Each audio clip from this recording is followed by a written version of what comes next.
My name is Violet Green. I'm 33, and I've carved a life for myself in Tucson, Arizona.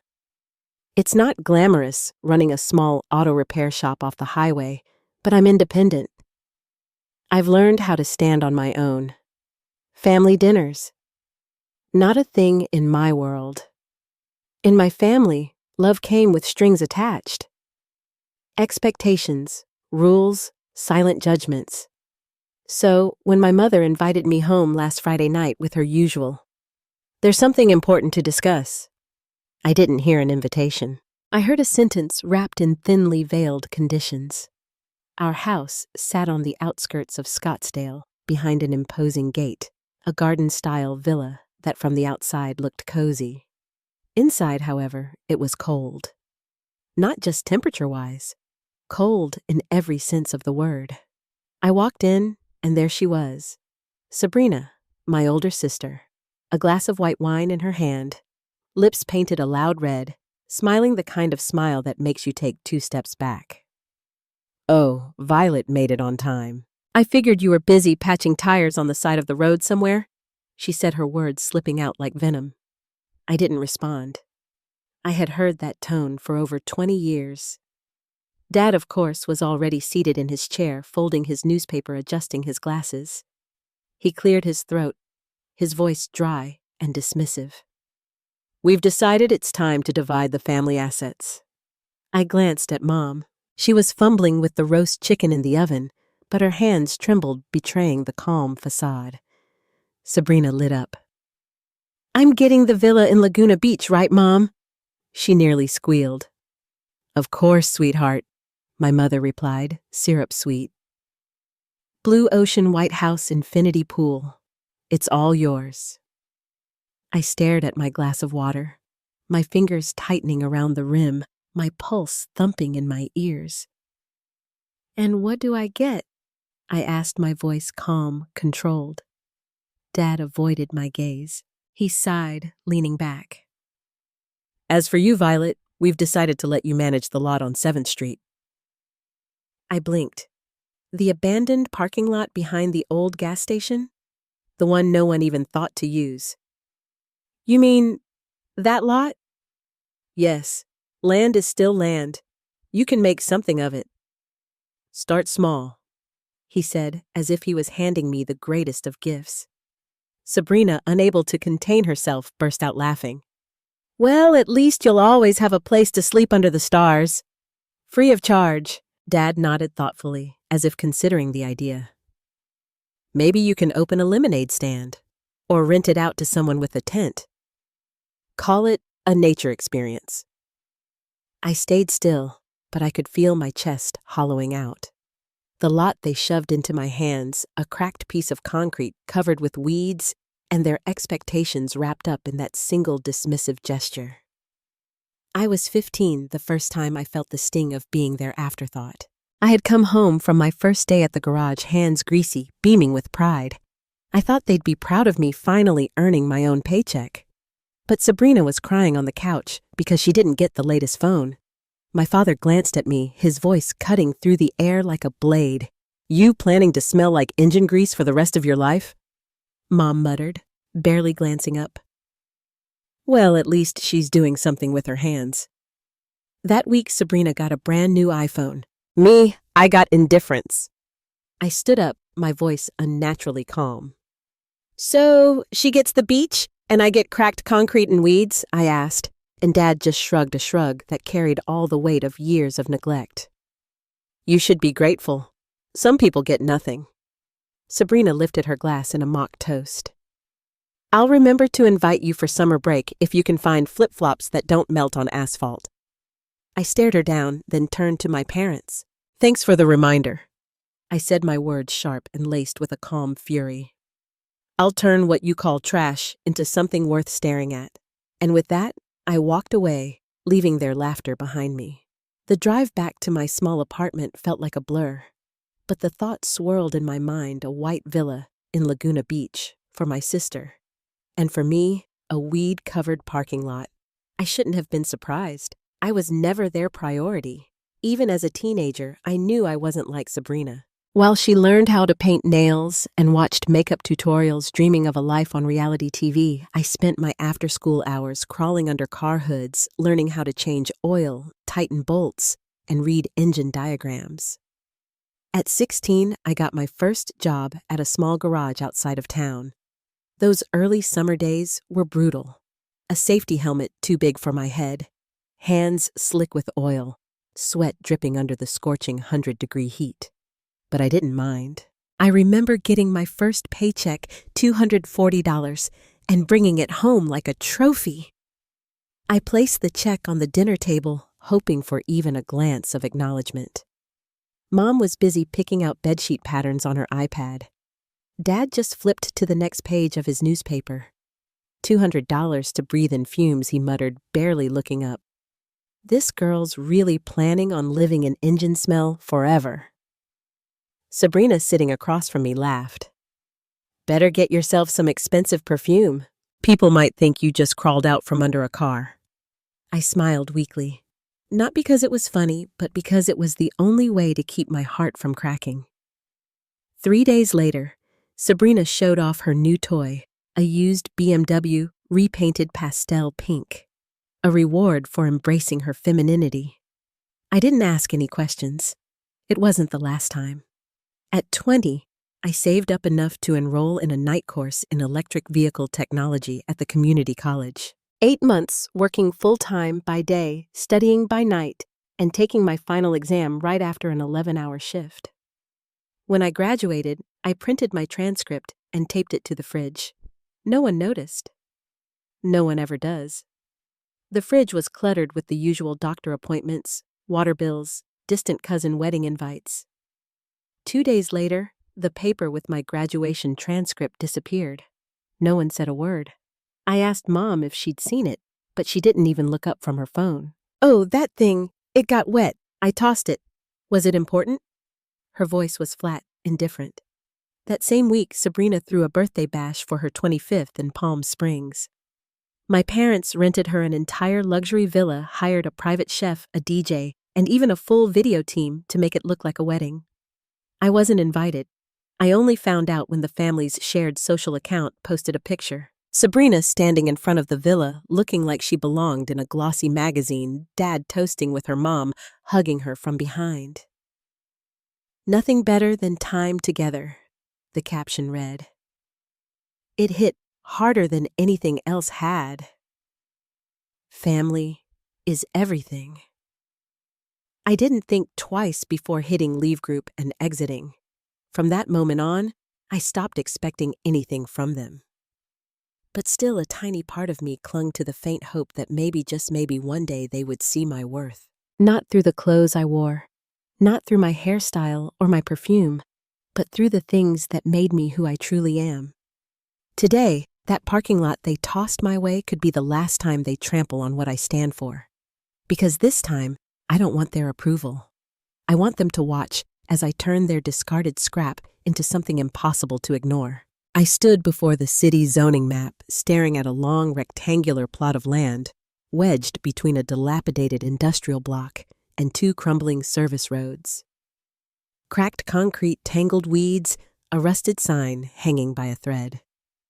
Sabrina had said I'd end up sleeping under the stars. She was wrong. I returned to the empty lot on 7th Street that Monday morning, the sun unforgiving, casting shadows into every crevice of the broken pavement. No fence, no sign, just a forgotten piece of land, arms crossed. I took a deep breath and asked myself the question I'd been avoiding. If they see this as trash can, I turn it into gold. First came the paperwork. I went to the city planning office and waited 3 hours for the official site survey. After that, I started running errands, asking about outdoor dining permits, building a small stage, setting up lighting systems. Each office I visited looked at me as if I had just asked how to build a casino in the middle of the desert. What exactly are you planning to do there? The man at the permit desk raised an eyebrow, sizing me up. I smiled faintly. A place people will remember, not a place to park. After 3 long days of knocking on doors, I returned to the garage where I had worked for the last 9 years. Jeff, my boss, a silver-bearded man who always spoke softly but saw right through people, was sitting in his usual spot. I sat across from him, pulled a crumpled proposal from my backpack, and spread it across the table. The same table where he usually ate his sandwich at lunch. "I'm not asking to quit," I began. "I'm asking to invest." Jeff chuckled, folding his arms. "Let's hear it. What do you plan to turn that junk lot into?" I laid it out for him: an outdoor food court. Food trucks serving tacos, handmade pizza, locally roasted coffee. A small stage for weekend live music. Wooden pallet benches, string lights, hanging above a chill zone with canvas cushions beneath salvaged steel art. Not flashy, but solid and different. Jeff didn't say a word for 2 minutes. Then he stood up, walked into his office, and came back with a thick envelope. He placed it on the table in front of me. "No contract needed. Just make it count." I took it throat tight. $30,000 from a man who wasn't family, who never once said he loved me, but always noticed what I ate for lunch. The next 3 weeks were a blur. I hired a backhoe, cleared the land, and repaired the electrical system. Bought second-hand equipment from liquidation markets to build an outdoor kitchen. Laid recycled bricks for the main path. Painted a wooden sign for the entrance, the Greasy Garden. Half joke, half motto. Easy to remember. I called Becca, an old friend from art class, to help redecorate. She looked around, then shrugged. "You are nuts, but nuts with a blueprint." We built a small stage from reclaimed wood, strung up lights, spread picnic blankets on the grass, and secured a permit to sell craft beer at events. As the lot began to take shape, I stood there, watching the shadows grow long as the sun dipped below the horizon. There was something about this place, something about what I was creating, that felt unstoppable. They may have thrown me the scraps, but I was about to make something impossible to ignore. Opening day arrived under the brutal heat of July. I had no idea if anyone would show up, but they did. A group of college kids came for live music. An elderly couple stopped by for afternoon coffee. A dad brought his daughter in for pizza. Then came the rush. I sold out of 400 sandwiches in one night. 3 days later, a post went viral from parking lot to culinary haven. Violet Green is making Tucson pay attention in just 3 weeks. The Greasy Garden became the city's newest hotspot. Every weekend night, the stage had live bands. The benches were full, the lights always on. On Instagram, our tag kept popping up, each post a new affirmation of what I'd built from nothing. I wasn't just good at fixing cars. I knew how to take what others discarded and turn it into something worth paying attention to. I stood behind the coffee bar, watching the long line of people, the scent of grilled meat in the air, the strum of guitars, the smiles of strangers filling the emptiness I'd carried for so long. And in that moment, I knew this was just the beginning. One quiet Sunday afternoon, while wiping down tables, I heard the click-clack of high heels on concrete. I looked up, and there she was, Sabrina in a tight white dress, Chanel purse on her arm. Makeup perfectly polished.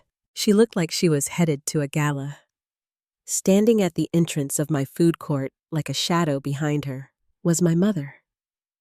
My heart didn't skip. My breath didn't catch just one single feeling calm. A calm forged from years of distance. Sabrina glanced around, lips pressed tight, taking in every corner of the Greasy Garden, now featured on maps, blogs, and foodie sites.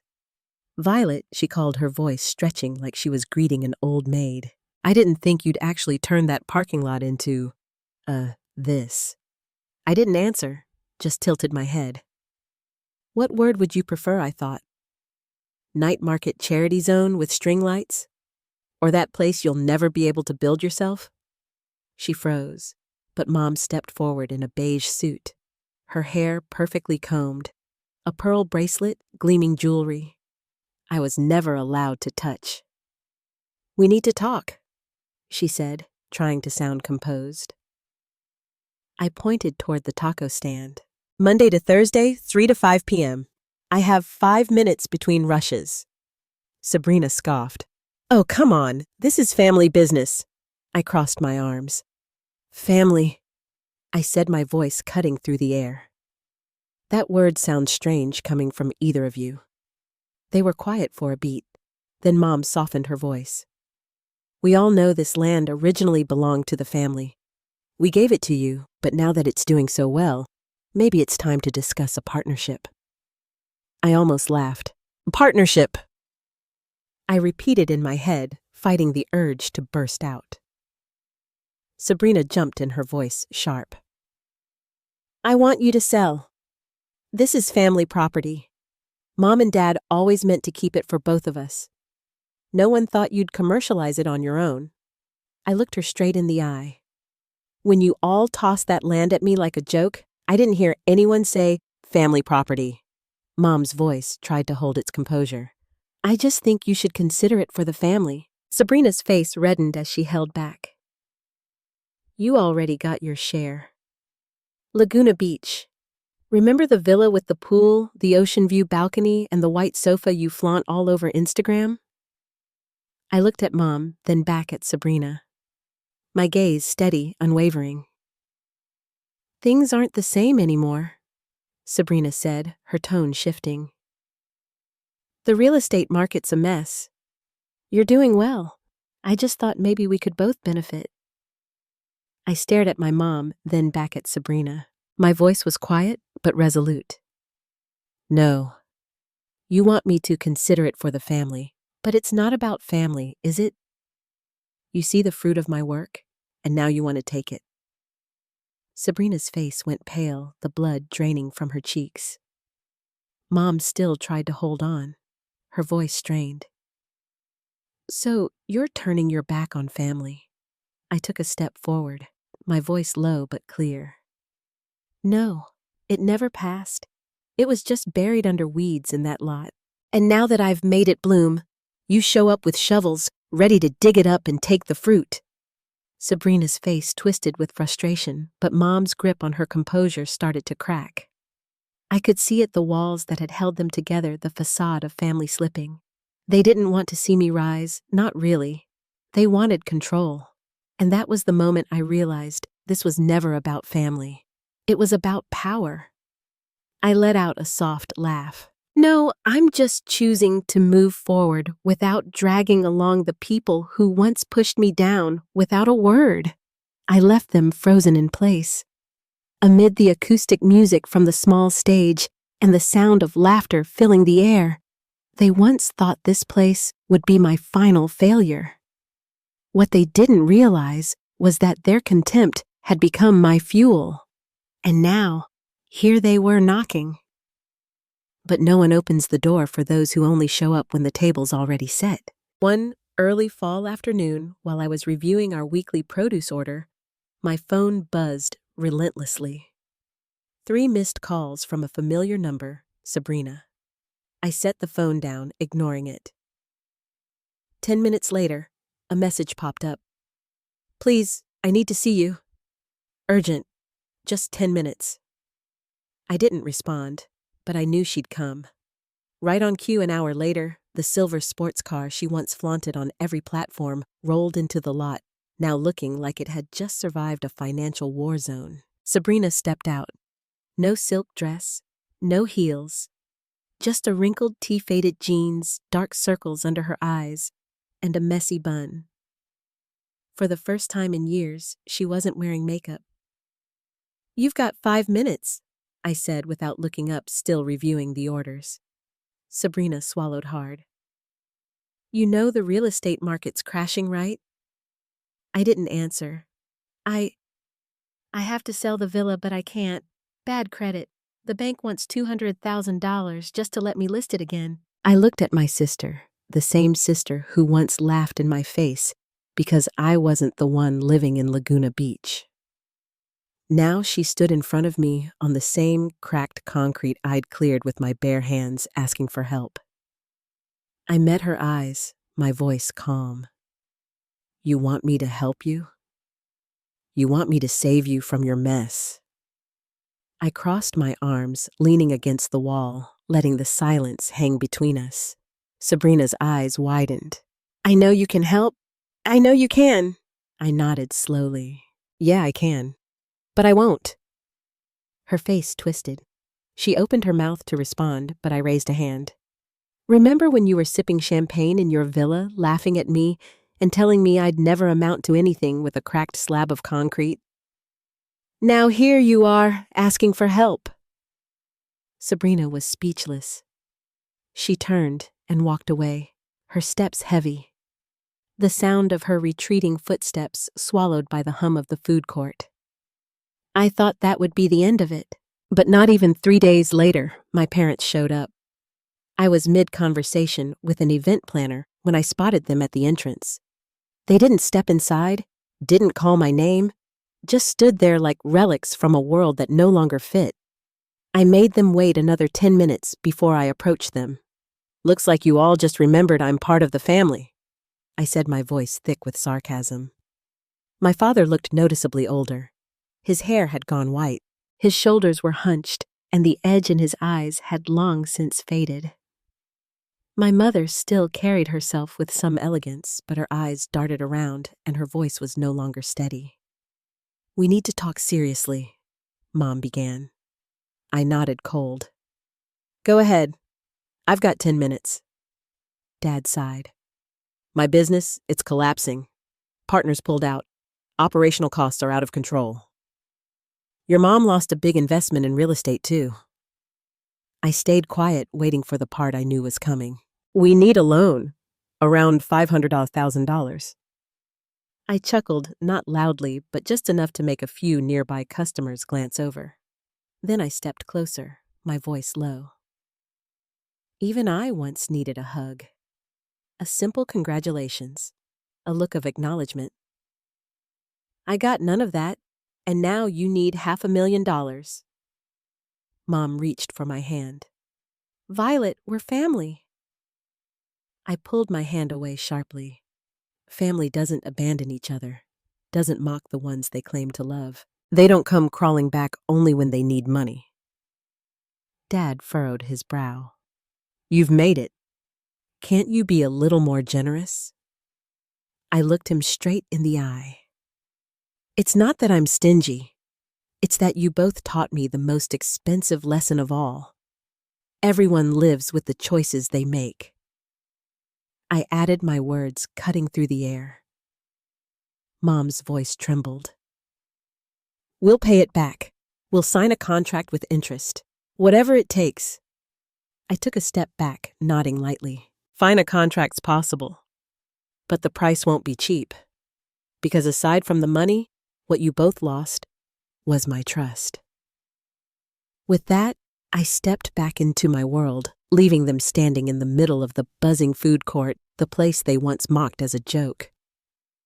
I didn't argue, didn't make promises, didn't even say no.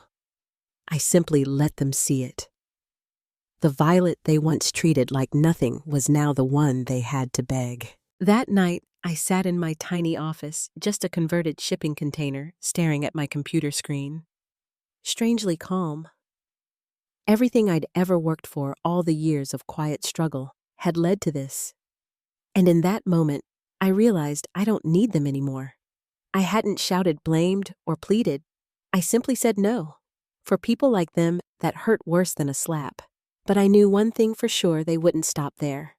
3 days later, I saw it coming true. While checking the review section on the Greasy Gardens official page, I saw the first post overcrowded. Cold food, rude staff, avoid. Maya 1 star. Then the second dirty space. Music too loud. Owner doesn't know how to run a business. 1 star. Finally, the third way overpriced for what it is. Owner's ungrateful to her own family. 1 star. I chuckled, not out of sadness, but because it was just too predictable.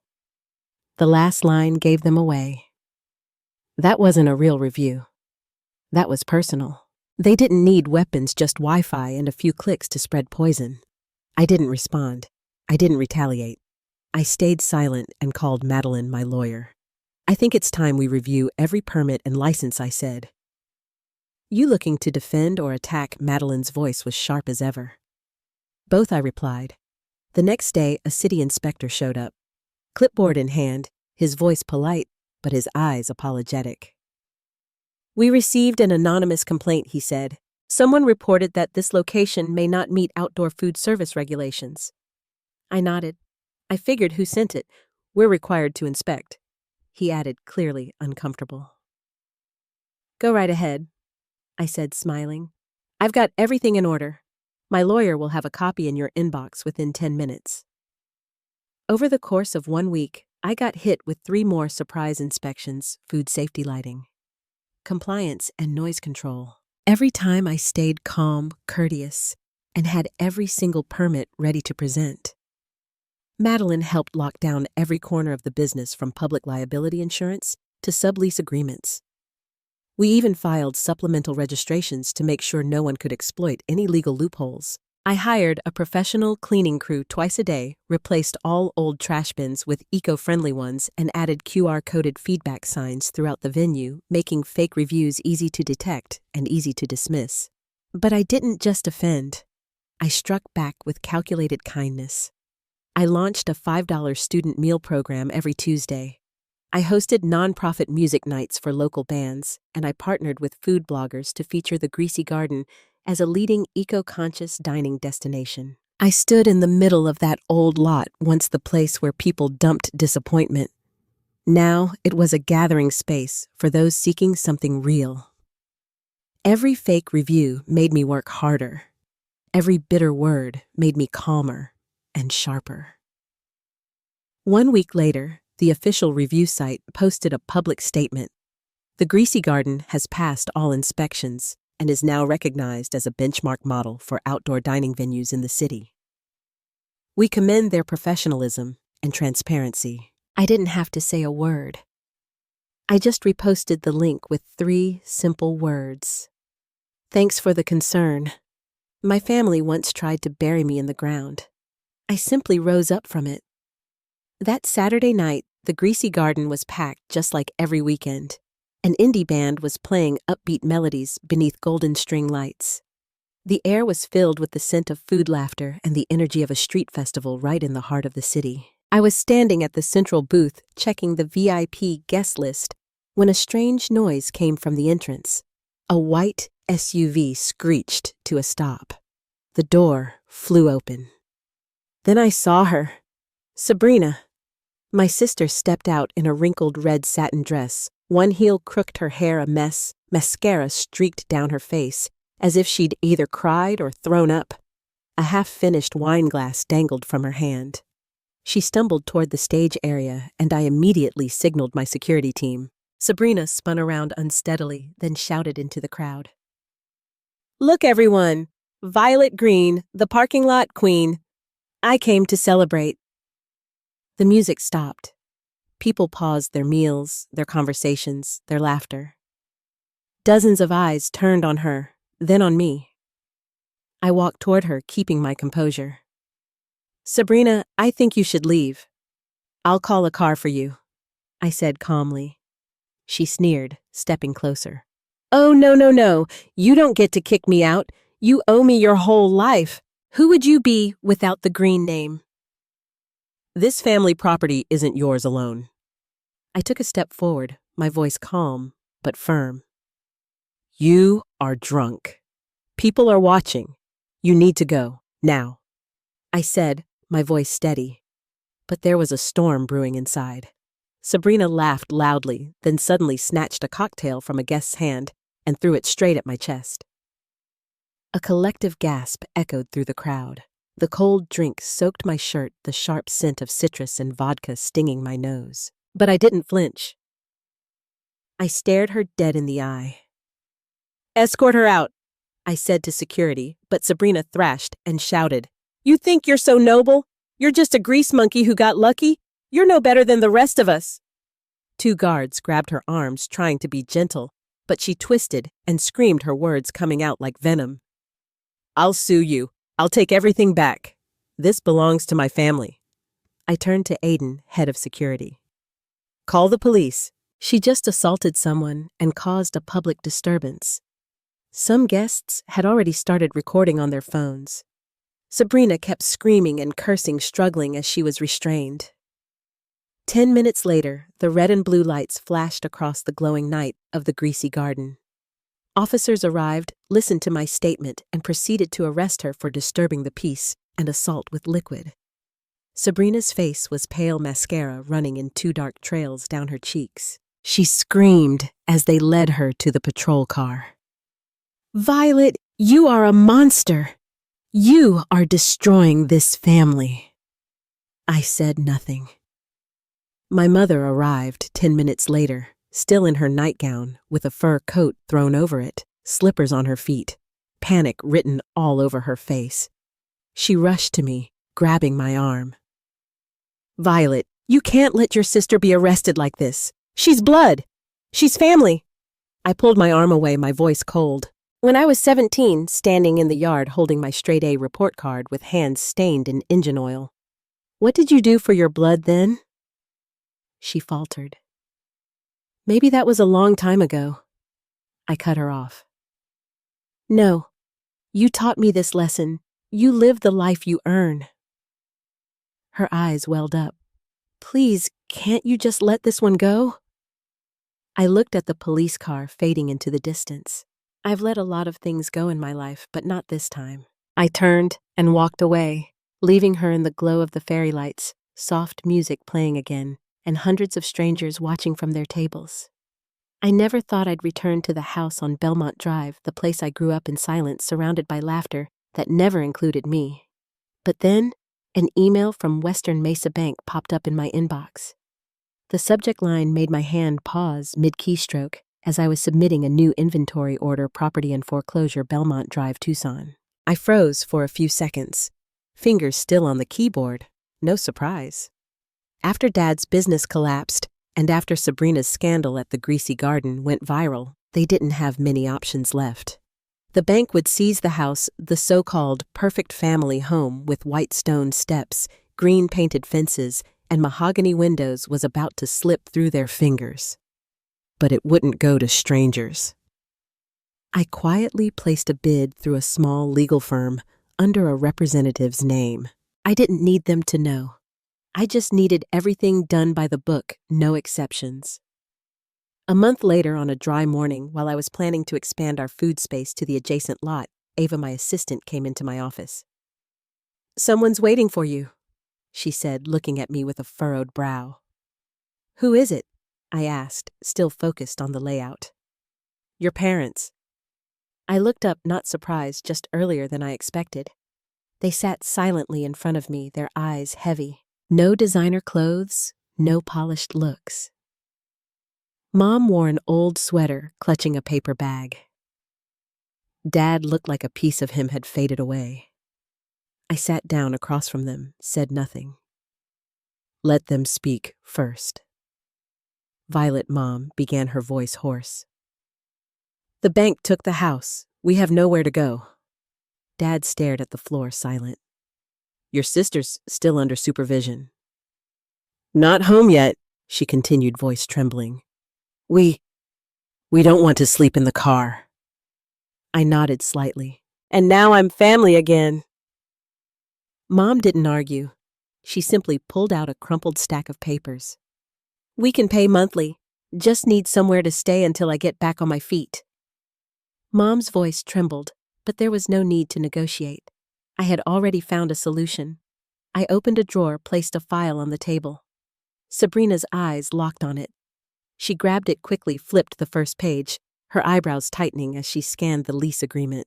I sat up straighter, my voice firm and emotionless. "I bought the house on Belmont Drive. Legally, it's in my name, and I'm offering to rent it back to you at market rate. All terms are outlined here." Dad gripped the papers, his hands trembling slightly. "You really want to do this to your own parents?" I looked him in the eye, no hesitation in my voice.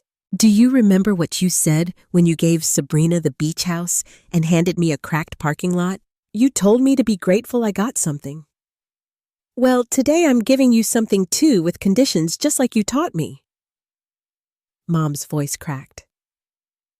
The rent is high. Too high. How are we supposed to manage? I smiled faintly. Still cheaper than what I paid. Growing up in that house feeling like I never belonged. I paused, my chest tight. I've earned this. Dad leaned in frustration visible on his face. You're getting revenge. I shook my head. No, revenge is tearing down the house, kicking you out. This is a chance to live decently in a home you once said wasn't mine. Silence thickened the air between us. Eventually, Dad picked up the pen. His hand shook so badly, he touched the edge of the paper twice. Mom didn't look at me, just bowed her head and scribbled her name. I slid the contract into my leather folder, stood up. See you at the start of the month. If the rent's on time, all goes smoothly. If not, I'll enforce the contract. I turned and walked out. Outside, sunlight streamed through the planters along the path, illuminating the once cracked pavement where weeds used to grow. I didn't feel victorious. I just felt justified. They once taught me that value must be earned through effort. Now they had to pay for what they once thought came free. 3 months later, I received an automated email from the law firm. Lease payment received from Mr. and Mrs. Green. On time. No remarks. I clicked it, then closed the tab. No smile, no sarcasm. Just a quiet acknowledgement of reality. I was the landlord now, and they were tenants. The house I once grew up in, ignored at dinner tables, crushed beneath their comparisons, now bore my name. They walked its hardwood floors. I repaired it, used the fireplace. I maintained it. I looked out on the garden I wasn't allowed to enter because my clothes were dirty. They could enjoy the view now under one condition. Rent due on the 1st of every month. I didn't need their calls. I didn't need their thanks. I didn't need their apology. Their silence once broke me. Now that same silence tightens around their pride every single day. Every Sunday morning, I still drive past that neighborhood, not to rub it in, but because it's on the way to my organic produce supplier in North Tucson. I glance at the old house curtains, always closed. Old car parked by the curb. No party lights. No music from the backyard. They live quietly now, just like I used to. One late afternoon, I was sitting on the rooftop of the greasy garden, now expanded into a full culinary complex with a book cafe and poetry stage, when a group of college students came to meet me. A girl named Lena, a senior in food business, handed me a proposal for a plant-based food truck concept. You're the reason I believed I could build something from nothing, she said, eyes glowing. From a piece of land nobody wanted. I looked at the packet, nodded. You don't have to start in the right place. You just need to be angry enough, tough enough, and never forget why you began. I signed a small partnership contract giving the students a section of the east lot to launch their pilot. They squealed and hugged, excitement bubbling over. I stayed back sipping mint tea quietly. Sabrina was released on probation after 2 months. She didn't contact me, didn't apologize. I didn't expect her to. I heard she's now working part-time as a spa assistant in Flagstaff, her first steady job after more than a decade of floating. I didn't feel joy, but I felt peace. Because I knew life had finally taught her what I learned at 16. No one owes you anything, and no one gets to live off someone else's work forever. I still keep my old grease-stained coveralls hanging in the office, the ones I wore on my first day at the garage. I don't need them anymore, but I keep them as a reminder. I didn't start at the top. I started with oil on my wrists and a parking lot that people laughed at. Now I don't need their validation. I don't need belated affection. I don't need awkward apologies. I just need one truth. I'm the only one in this family who stood up not for revenge, but for dignity. And the irony. They live in a house I own. They pass by my face on magazine covers, hear my name at startup events, and every month they have to remind themselves. Each month they fund the life of the person they once mocked. I didn't take revenge. I just stopped bowing. The pilot's story is a powerful reminder that sometimes the people closest to us force us to rise alone. But with enough grit, you don't just survive. You turn pain into power. In real life, there will be moments when you're overlooked or left behind. What matters isn't what they think. It's how you respond. Just like Violet, you can rewrite your place with the very hands they once dismissed. What do you think about Violet's journey and how she turned the tables? Share your thoughts in the comments below. And don't forget to follow the channel for more real-life stories full of emotion and family lessons.